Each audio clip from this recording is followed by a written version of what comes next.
अब बात करते हैं प्राणायाम की। प्राणायाम के लिए प्रारंभिक अवस्था में लंबे गहरे श्वासों का अभ्यास। लंबे गहरे श्वासों के अभ्यास के लिए आप दोनों हाथ घुटनों पर रखें, गर्दन कमर कंधे को जितना हो सके तनाव रहित सीधा रखें। आंखें बंद करें। अब गहरा श्वास भरें नाक से और छोड़ें नाक से। अब एक बार गहरे श्वास को बंद आंखों में देखें। जब आप श्वास भर रहे हैं तो आपका पेट बाहर की तरफ प्रसारित हो जाएगा और जब आप श्वास छोड़ रहे हैं तो पेट अंदर की तरफ चला जाएगा। जिस प्रकार आप गुब्बारे में हवा भरते हैं तो गुब्बारा फूल जाता है और जब निकालते हैं तो अपनी स्थिति में वापस आ जाता है, उसी प्रकार जब हम श्वास भरते हैं तो हमारी नाभि बाहर की तरफ आती है और जब श्वास को छोड़ते हैं तो वह अंदर की तरफ जाती है। और यदि आपका जब श्वास आप भर रहे हैं इस प्रकार आपका पेट ना फूलता है ना सिकुड़ता है, इससे विपरीत होता है तो आप उल्टा श्वास ले रहे हैं। तो प्लीज़ आप अपने श्वास को ज़रूर चेक करें और लंबी गहरी श्वासों का अभ्यास करें प्रारंभिक अवस्था में। तो श्वास भरते हैं धीरे धीरे और छोड़ते हैं। फिर से श्वास भरिए और छोड़िए। अंतिम आवृत्ति दोहराएं।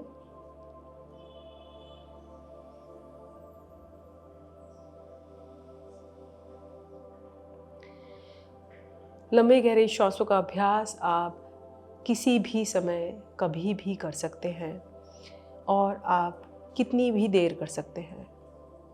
यह आपके अपने शारीरिक सामर्थ्य पर निर्भर है कि आप इसे कितनी देर दोहरा सकते हैं। तो अब चलते हैं कपालभाति प्राणायाम की ओर। कपालभाति प्राणायाम अर्थात कपालभाति शुद्धि क्रिया। दोनों हाथ रखते हैं घुटनों पर। पद्मासन हमारा पहले से लगा हुआ है।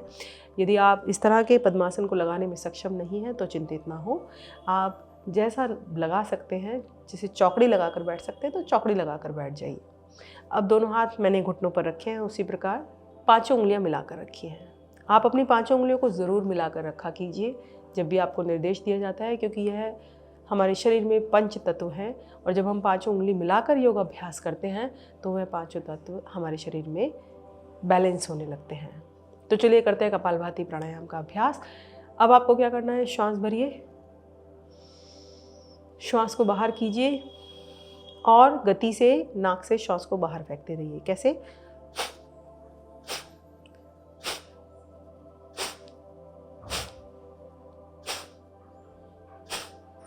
पूरा ध्यान अपनी श्वासों पर लगाएं।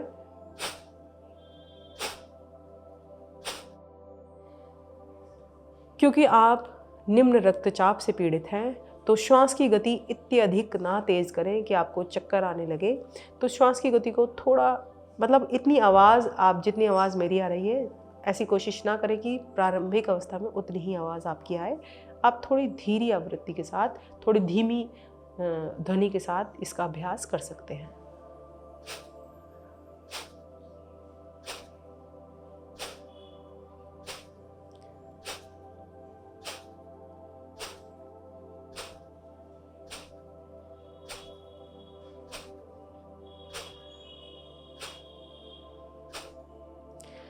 धीरे धीरे आएंगे वापस, शांत होकर बैठें।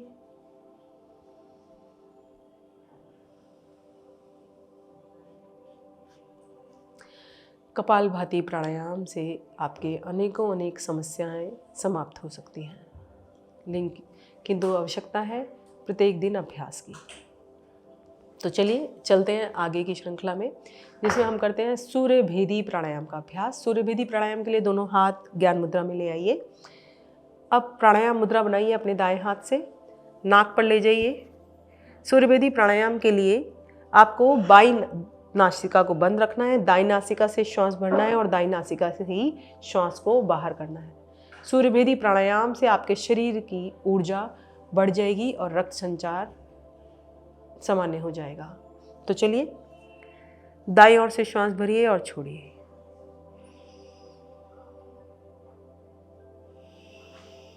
बाईं नासिका छिद्र को बंद ही रखना है, दाईं ओर से भरिए और छोड़िए।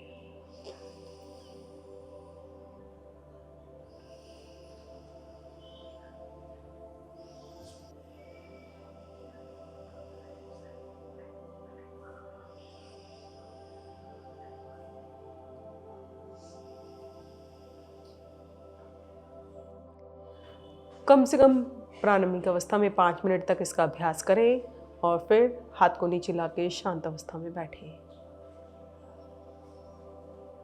लंबा गहरा श्वास भरें और छोड़ें। सूर्यभेदी प्राणायाम को करने के कई तरीके हैं, जिसमें से दूसरा तरीका है कि आप दाईं ओर से भरें और बाईं ओर से श्वास को बाहर करें। तो करते हैं एक बार इस वेरिएशन का अभ्यास। दाईं ओर से भरें, बाईं ओर से छोड़ें, फिर दाईं ओर से भरें, बाईं ओर से छोड़ें। लेना बार बार दाईं ओर से है और छोड़ना बाईं ओर से है।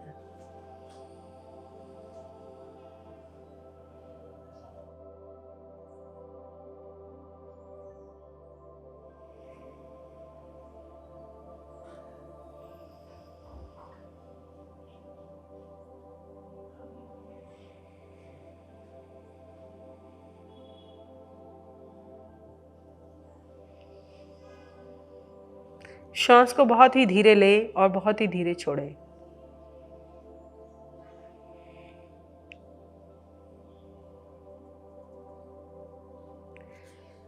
आपके नाक से हो रहे कार्य का आपके कान को ना पता लगे, इस तरह का अभ्यास आपको करना है। बहुत ही धीरे धीरे श्वास को भरना है और धीरे धीरे छोड़ना है। अगला प्राणायाम हम ले रहे हैं भ्रामरी प्राणायाम का अभ्यास, क्योंकि जैसा कि हमने बताया निम्न रक्तचाप स्नायु दौर्बल्य के कारण भी होता है। तो स्नायु को सशक्त बनाने का माध्यम भ्रामरी प्राणायाम। पहली दोनों उंगलियां पलकों पर, तीसरी नासिका के नीचे, चौथी ठोड़ी पर, कान अंगूठों से बंद कीजिए, श्वास भरिए और ओम में म का गुंजन या फिर भ्रमरे की तरह गुंजन करना है। भरिए श्वास।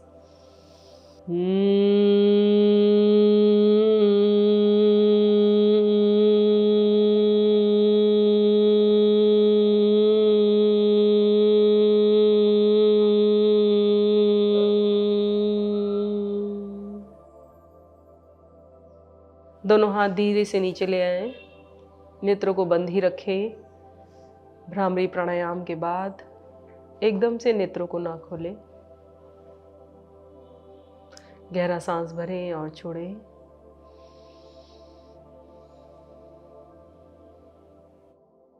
नेत्र खोलें। निम्न रक्तचाप के रोगियों के लिए योग निद्रा का अभ्यास भी श्रेयकर सिद्ध होता है। योग निद्रा में आपको सुबह या शाम किसी भी समय लेटकर अपने शारीरिक अंगों का निरीक्षण करना है बंद आँखों से। योग निद्रा का अभ्यास करें या शवासन का अभ्यास करें, दोनों में से किसी भी प्रक्रिया को अपनाएं, जिससे कि आपको निम्न रक्तचाप के रोग से निजात पाने में सफलता हासिल होगी। और अब चलते हैं अपने भोग के ऊपर, अर्थात भोजन के बारे में चर्चा करते हैं। निम्न रक्तचाप के रोगियों को सात्विक आहार लेना है। प्रातःकाल में उन्हें फल आहार करना है। दिन में कच्ची सलाद खाएं और फल खाएं। रोटी उनको अपनी भूख के अनुसार ही खानी है। इसके बाद आपको गरिष्ठ पदार्थों का त्याग करना है। मैदा से बने समोसे, मट्ठी, पूरी, इन सभी का त्याग कर दीजिए। निम्न रक्तचाप के रोगियों के लिए पानी का सेवन अत्यधिक ज़रूरी है। आप अंकुरित अनाज को अपने दैनिक दिनचर्या भोजन में ज़रूर लाएं। सूखे मेवे आपके लिए श्रेयकर सिद्ध होंगे। इसके अलावा आप 7-8 तुलसी के पत्ते, 3-4 लौंग और 3-4 काली मिर्च को आधे लीटर पानी में उबाल लीजिए और उसको छान कर ठंडा करके पीजिए। आप इच्छा अनुसार पी सकते हैं। यदि आपकी इच्छा गर्म पीने की है तो आप उसे गर्म पी सकते हैं, और यदि ठंडा करके पीने की इच्छा है तो आप उसे ठंडा करके भी पी सकते हैं। तो अब बात करते हैं हम आज के अपने घरेलू नुस्खे के बारे में। आज का घरेलू नुस्खा कि आपको दिन में 2 बार 1-1 चम्मच शहद अवश्य चाटना है। दिन में 2 बार आप शहद लेंगे और या फिर आप 1 गिलास पानी में आधे नींबू को डालकर उसके अंदर 1 चम्मच शहद डालकर उसे भी पी सकते हैं। शहद लेने से आपके शरीर में गर्मी आएगी और जो ये निम्न रक्तचाप का जो रोग है वह दूर हो जाएगा। इस तरह से यदि आप प्रत्येक दिन योगाभ्यास करेंगे और भोजन में परिवर्तन लाएंगे तो अवश्य ही इस रोग से मुक्ति पा जाएंगे।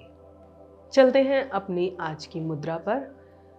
तो मुद्रा जैसे कि शरीर में गर्मी बढ़ानी है, क्योंकि निम्न रक्तचाप में हमारे शरीर का रक्तचाप कम हो जाता है।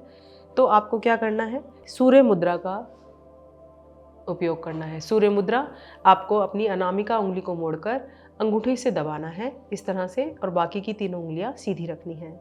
दोनों हाथों से इसी प्रकार मुद्रा लगानी है। लंबा गहरा सांस भरिए और छोड़िए। यदि आप किसी दिन असमर्थ हो जाते हैं, किसी भी तरह का योगाभ्यास नहीं कर पाते हैं, प्राणायाम भी नहीं कर पाते हैं, तो आप पद्मासन में बैठिए और सूर्य मुद्रा लगाइए और कम से कम 5 से 10 मिनट तक बैठिए। सूर्य मुद्रा लगाते हुए आप सूर्यदेव का ध्यान भी कर सकते हैं। सूर्यदेव की किरणें समस्त प्रकृति में बिखरकर समस्त रोगों का नाश करती हैं। श्वास भरें और छोड़ें।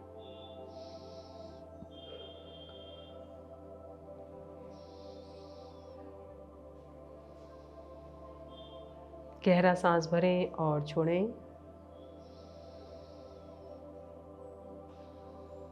किसी भी मुद्रा के उपयोग करते वक्त आपको पूर्ण विश्वास होना चाहिए कि यह मुद्रा आपके लिए सार्थक सिद्ध होगी। यदि आप विश्वास और श्रद्धा के साथ जिस भी प्रक्रिया को अपनाएंगे, यदि आप विश्वास और श्रद्धा के साथ किसी भी प्रक्रिया को अपनाते हैं तो वह आपके लिए अवश्य फलदायी होती है। तो चलते हैं अपने सुविचार की ओर। बुढ़ापा आयु नहीं, विचारों का परिणाम है। और जो व्यक्ति प्रत्येक दिन योगाभ्यास करते हैं, अपने भोजन को शुद्ध रखते हैं, अपने विचारों को शुद्ध रखते हैं, उन्हें बुढ़ापे की आयु में नहीं जाना पड़ता। नमस्कार, फिर मिलते हैं अगली श्रृंखला में।